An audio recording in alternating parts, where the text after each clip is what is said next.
হচ্ছে পটলের দোরমা। খুবই টেস্টি, খুবই ডিলিশিয়াস একটা ডিশ এটা। নিরামিষের দিন তোমরা এটা ট্রাই করতে পারো, মাস্ট ট্রাই। এটা মাছ দিয়ে হয়, চিংড়ি মাছ দিয়ে। অনেকে অনেক রকমভাবে করে, বাট আমার যেহেতু এখন ভেজ, তো এটা আমি নিরামিষভাবে কীভাবে করতে হয় এটার প্রসেসটা তোমাদেরকে আমি দেখাবো।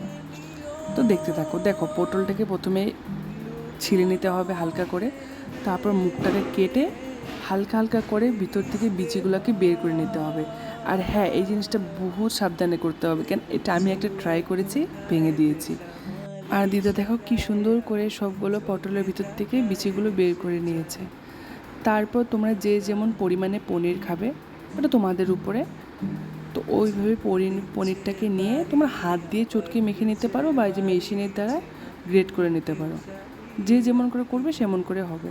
তারপর পটলের বিচি, কাঁচা লঙ্কা, সামান্য আদা আর কিছু কাজু বাদাম দিয়ে এটা